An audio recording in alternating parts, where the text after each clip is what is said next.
दोस्तों, भड़काऊ भाईजान यानी असदुद्दीन ओवैसी अब मुसलमानों को भड़काने के लिए क्या नई मुहिम में जुड़ चुके हैं। दोस्तों, बिहार के किशनगंज में 26 अप्रैल को शुक्रवार को यानी जुम्मे के दिन वोटिंग होनी है। इस तारीख को मुबारक दिन बताते हुए उन्होंने ऐसे ऐसे शब्दों का प्रयोग किया है दोस्तों, जिसमें वोट बैंक की राजनीति साफ साफ दिख रही है। भारतीय जनता पार्टी ने भी ओवैसी के एक एक आरोप पर तीखा प्रहार किया है। सवाल यह है कि क्या जुम्मे के दिन होने वाले मतदान पर लोगों को इस तरीके से भड़काना भाईजान की जीत के लिए डेस्परेशन दिखाता है? इस सवाल उठ रहा है दोस्तों। मेरा भाई वोट डालना है, के निशान पर बटन दबाना है, अपनी पार्टी को कामयाब करिए। बल्ले से इत्तेहाद मुस्लिमीन। जुमे का दिन है, मुबारक दिन है। जुमे के दिन शैतान की कामयाबी नहीं होगी, ना शैतानी ताकतों की कामयाबी होगी। असदुद्दीन ओवैसी AIMIM के अध्यक्ष इन दिनों चुनाव मैदान में अपनी पूरी ताकत से मुसलमानों को ऐसे ऐसे संदेश दे रहे हैं मानो जैसे कोई जंग छिड़ी हुई हो। अपनी पार्टी को कामयाब करिए। बल्ले से इत्तेहाद मुस्लिमीन। जुम्मे के दिन अपने उम्मीदवार की जीत के लिए वो खुल्लम खुल्ला ऐलान कर रहे हैं कि शैतानी ताकतों को कामयाब नहीं होने देंगे। वो यहाँ के लोगों को जुम्मे की नमाज से पहले और नमाज पढ़कर वोट डालने जाने के लिए कह रहे हैं। जुमे के दिन शैतान की कामयाबी नहीं होगी, ना शैतानी ताकतों की कामयाबी होगी इंशाअल्लाह ताला। जुम्मे के दिन को मुबारक दिन बताते हुए ओवैसी अपनी राजनीतिक रोटियां सेक रहे हैं।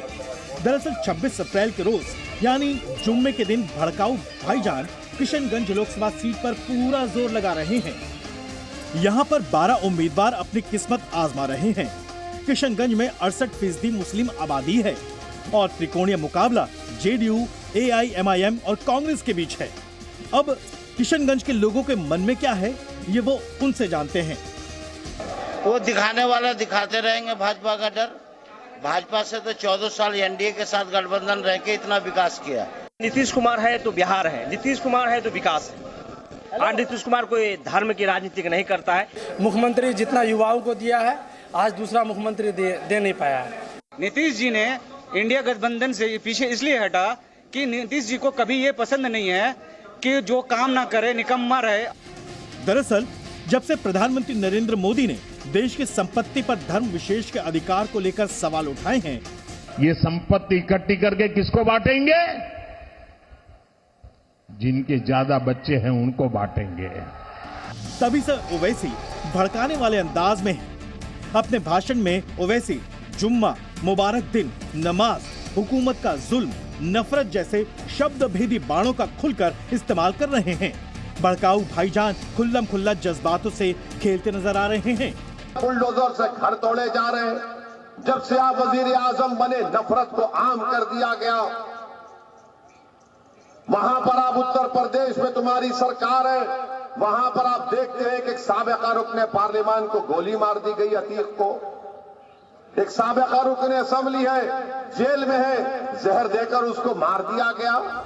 सवाल ये भी है कि क्या ओवैसी अपनी सियासत चमकाने के लिए जुम्मा और जुम्मे की नमाज दोनों का जिक्र कर रहे हैं? सवाल ये भी है कि क्या इससे उन्हें मुस्लिम वोटरों को लुभाने की नई चुनावी रणनीति हाथ लग गई है?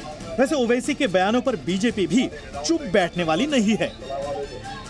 ब्यूरो रिपोर्ट, जी मीडिया। ओवैसी जिस तरह से शब्दभेदी बाण छोड़ते हुए मुसलमानों को भड़काने की कोशिश कर रहे हैं दोस्तों, बीजेपी ने भी उसका करारा जवाब दिया है। मगर याद रखिए, 26 तारीख को आपको एक तारीख बनाना है और 26 तारीख को जुमे का दिन है, मुबारक दिन है। जुमे के दिन शैतान की कामयाबी नहीं होगी, ना शैतानी ताकतों की कामयाबी होगी इंशाअल्लाह ताला। किसकी कामयाबी होगी? आपकी कामयाबी होगी इंशाअल्लाह ताला। तो जुमे की नमाज से पहले भी जाइए, जुमे की नमाज के बाद भी जाकर वोट डालिए। जो भी वो शैतान छोड़ेंगे, सारे शैतान को डब्बे में बंद करके, और उस दिन हम लोगों के शुक्रवार को संतोषी माता होती हैं, संतोषी माता का मुंह देख के जाएगा, सारे शैतान नाश हो जाएंगे। मोदी की एक ही गारंटी मुसलमानों से नफरत की गारंटी है। वो 2002 से सिर्फ नफरत के मुजाहरे कर रहे हैं और 17 करोड़ देश की आबादी है मुसलमानों की, सबसे बड़ी अल्पसंख्यक समाज है। नरेंद्र मोदी सबका साथ सबका विकास, अगर गरीबों में घर बांटा तो हिंदू को भी दिया, मुसलमान को भी दिया। ये वो लोग हैं जो नफरत फैलाते हैं। वो देश के 140 करोड़ जनता के प्रधानमंत्री हैं, सिर्फ मुसलमानों के नहीं है क्या? उनको इस तरह से रुसवा करना, उस तरह से उनसे नफरत करना, और अगर कल कुछ देश में दंगा हो जाए उस जिम्मेदारी नरेंद्र मोदी की होगी। इससे पहले भी वो हैदराबाद में भी धार्मिक स्थल को लेकर बोल चुके हैं। मुझे लगता है कि ये उनकी फितरत है और पार्टी का नाम ही मजलिसे इत्तेहादुल मुसलमीन है, मगर वो एक सेकुलर पार्टी मानी जाती है। परंतु मुझे लगता है कि देश की प्रबुद्ध जनता इन सारे विषयों को समझ रही है और इसका माकूल जवाब देगी। ओवैसी का दोस्तों नहीं है कोई अता पता जब से आई है माधवी लता। दोस्तों इस नारे के साथ आज हैदराबाद में असदुद्दीन ओवैसी को कड़ी टक्कर दे रही है भारतीय जनता पार्टी की उम्मीदवार माधवी लता, और उन्होंने भाग्य लक्ष्मी मां की पूजा कर अपनी जीत की कामना करी। आज माधवी लता ने अपना नामांकन पत्र भी दाखिल किया।